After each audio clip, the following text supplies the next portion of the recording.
हरियाणा विधानसभा की 90 सीट के लिए चुनाव का ऐलान हो चुका है और सियासी पार्टियों के साथ साथ जनता भी चुनावी हलचल का हिस्सा बन रही है। हमारे सहयोगी गुरप्रीत छीना ने आम लोगों से इस मुद्दे पर बातचीत की।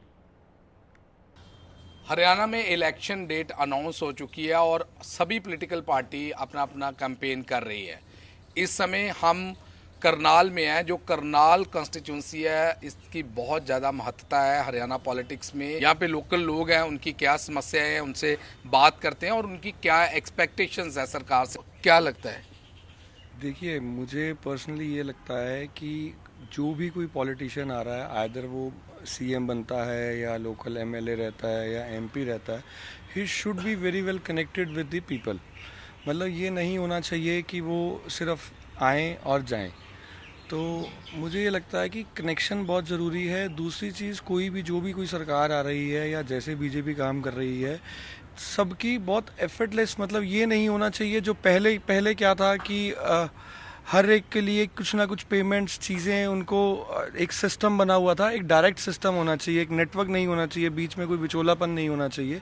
दूसरी चीज़, एज अ बिजनेसमैन मैं अगर बात करता हूँ तो जो टैक्सीज हैं या जो भी चीज़ें हैं, दैट शुड बी लाइक कि 100% एक बिजनेसमैन को, एक जॉब वालों को उसके टैक्स के अगेंस्ट चीज़ें, फैसिलिटीज़ जो हैं वो बड़ी प्रॉपर मिलनी चाहिए। क्या लगता है कि क्या क्या मुद्दे होने चाहिए? काम की जहाँ तक ताल्लुक है, काम तो बहुत हुए हैं। अगर पहले की सरकारों से तुलना करें इस सरकार की, तो काम तो बहुत हुए हैं। लेकिन फिर भी है कि कुछ ऐसी चीज़ें जिनमें बड़े फ्लॉस हैं, उनकी वजह से थोड़ा पब्लिक जो है वो नाराज़ है। ऐसी बात नहीं है कि काम तो मतलब कि खट्टर साहब ने बहुत किए हैं, और चीज़ों को, जो चीज़ें अस्त व्यस्त होती थी, उनको एक व्यवस्था में लाने की कोशिश तो की है। लेकिन वो उसको व्यवस्था में लाने में जो कई सारी इस तरह की ढील हुई हैं, या जो एजेंसीज जिनको व्यवस्था में लाने के लिए कहा गया, उन्होंने चीज़ें प्रॉपर वे में की नहीं, जिससे वो उल्टा असर कई चीज़ों, जैसे प्रॉपर्टी आईडी एक बहुत बड़ा मुद्दा करनाल में रहा, उसमें बहुत लोग तंग हुए। वो एक मुद्दा होगा करनाल में। तो आउटसोर्स करने वाली जो संस्थाएं थी, जो कंपनियां थी, उन्होंने काम प्रॉपर वे में किया नहीं। पोर्टल जो बहुत अच्छी सुविधा एक साबित हो सकती थी, वो जी का जंजाल हुई लोगों के। प्रोफेसर साहब, क्या लगता है कि क्या मुद्दे रहने वाले हैं? आज की डेट में अगर करनाल को देखो ना, यहाँ तो जो भी इवन 10वीं 12वीं का बच्चा है वो भी ये सोच रहा है कि मुझे बाहर जाना है। अब क्यों सोच रहा है जी?